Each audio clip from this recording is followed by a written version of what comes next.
You know, what's the one thing that connects a tiny little squabble over a parking spot to a truly desperate life-or-death family drama? It's one of our most primal, most powerful, and, let's be honest, sometimes terrifying emotions, the desire for revenge. Today, we're going to dive deep, really deep, into the digital world where literally millions of people gather to share their tales of payback. Come on, it's a feeling we've all had, right? That fire that just ignites in your gut when someone does you wrong. That deep-seated, almost biological need to see the scales of justice tipped back into balance. But, in our modern world, where do you take that feeling? Well, it turns out millions of us are logging on to share our own stories of finally getting what we believe we're owed. I want you to forget about gladiators and chariots for a second. Welcome to the new Colosseum, where the weapons are words, the battles are fought in the comments section, and the roar of the crowd is a tidal wave of upvotes. Subreddits like Petty Revenge and Pro Revenge, they've become these massive digital arenas where people, shielded by the anonymity of their usernames, don't just share stories, no. They present their cases to a global jury, a jury that is hungry for a verdict. So how do we even begin to make sense of all this? Well, we're going to climb what I'm calling the ladder of revenge. We're going to start at the very bottom, with the everyday slights, the little injustices. Then, we'll ascend to the meticulously planned, almost surgical takedowns.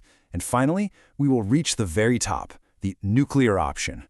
Along the way, we're going to try to figure out why these stories hold us in their grip and what they reveal about our own, very personal ideas of right and wrong. Okay, so first things first. What is the deal with these online confessionals? I mean, really think about it. Why would somebody pour out the most intricate, sometimes embarrassing details of a deeply personal conflict for thousands upon thousands of complete strangers to read, to judge, and to dissect? At their very heart, these subreddits are a pressure release valve. It's that simple. When you feel unheard or maybe let down by the real world, you can go online and finally have your say. It's a place to ask that one burning question we all ask ourselves. Was I in the wrong here? Was I the asshole? And it's a place to see justice, in all its creative and sometimes savage glory, delivered to someone who truly had it coming. You can almost think of it as group therapy, but with a whole lot more popcorn.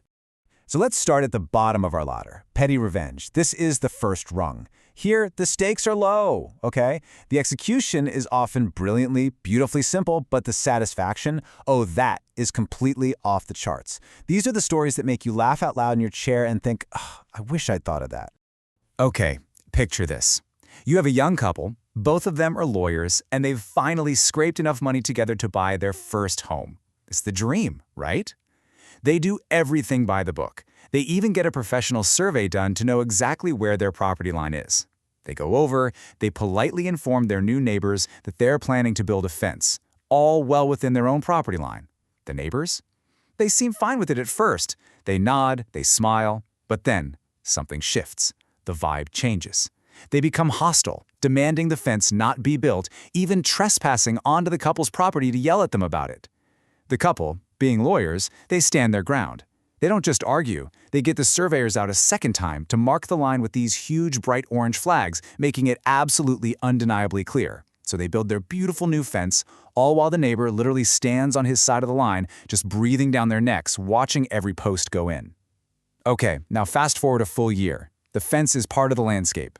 Then that same hostile neighbor comes knocking on their door, hat in hand.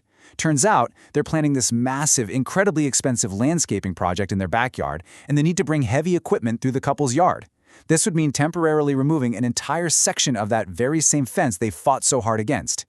And the response they got from our couple was simple. It was beautiful. It was utterly perfect. A firm, polite, and completely unapologetic no. And it's not just about saying no. Sometimes petty revenge is a true work of art. Take this story from a Redditor about his former warehouse manager, a guy he calls Dirk. Now, Dirk was a classic bully, and he loved to mock our hero for being college educated. It was his favorite pastime. Well, eventually, our hero gets a promotion to an office job. He's out of the warehouse. But Dirk still tries to push him around, demanding that he come back down to the warehouse and do his old inventory tasks. So our hero complied. He diligently completed the entire multi-page inventory report. He just did it all in Roman numerals. Dirk, who apparently couldn't decipher them, had a complete and very public meltdown. He started trashing the warehouse in a fit of pure, helpless rage and got himself fired right there on the spot. And the best part? The Redditor wasn't even there to witness the beautiful, elegant chaos he had so masterfully created. But, petty squabbles, they're just the beginning. Let's take a big step up the ladder to pro-revenge. This isn't some spur-of-the-moment jab. Oh no, this is where the payback is a long game. It's a carefully laid trap, often with life-altering consequences. This next story, it starts with a truly painful betrayal. A man is watching his own father slip away due to Alzheimer's, which is a devastating process for any family. But to make things so much worse, his own half-brother, who holds power of attorney, abuses that sacred trust to steal $3,000 directly from their sick father's bank account. The half-brother, when confronted, smugly refused to return the money. He thought he'd gotten away with it, just a few $1,000s, who would notice? But he had absolutely no idea what he was about to lose. You see, his stepmother had him written into her will, and he was set to inherit half of her $250,000 estate. The revenge was as simple as it was devastatingly effective. The original poster just had to tell his stepmother what her son had done. She listened quietly, and then she promptly, and just as quietly, cut the thief completely out of the will. And just like that, a $3,000 theft cost him $125,000. Now that is what you call a costly mistake. And then there are the stories that are just chef's kiss, absolute masterpieces of revenge. A man discovers his wife is cheating on him. It's awful. But she's cheating on him with her addictions counselor, which is a massive ethical, professional, and moral breach. So he doesn't just get mad. He gets strategic. First, he quietly, meticulously files a detailed complaint with the state's health licensing board, documenting everything. Then, during the divorce proceedings, he cleverly agrees to a clause put forth by her lawyer, a clause that says he won't say anything negative about the lover. But here is the genius move. The lawyer never asked if he'd already filed a complaint. So when the board inevitably subpoenaed him to testify, he was legally obligated to speak, completely and totally bypassing that gag clause in the divorce agreement. The result? The counselor lost his professional license, permanently. Justice served, cold and beautifully calculated. And now we have reached the very top of the ladder. This is the nuclear option. This isn't about teaching someone a lesson. It isn't about getting even. This is about total, scorched earth annihilation, born from the most desperate, the most unimaginable situations. This story, it starts with a terrible tragedy. Justin and Ray, a couple who had managed to escape a controlling, almost cult-like community, were finally building a new, happy life for themselves. But then, a devastating accident leaves Justin clinging to life in a hospital bed, deep in a medically induced coma. And that's when his estranged family shows up. They don't come to help, they don't come to comfort, they come to try and have him removed from life support because of their extreme religious beliefs, a move that would have been an absolute death sentence. So Ray is faced with the imminent death of her husband, at the hands of his own family. And she makes a decision. If they were going to destroy her world, she would burn theirs to the ground first, if only to distract them long enough to save him. She picks up the phone. She reports the family business for years and years of blatant tax fraud to the IRS. She reports their illegal gun sales to the ATF. She reports the dangerous, unlicensed daycare they were running in their home to Child Protective Services.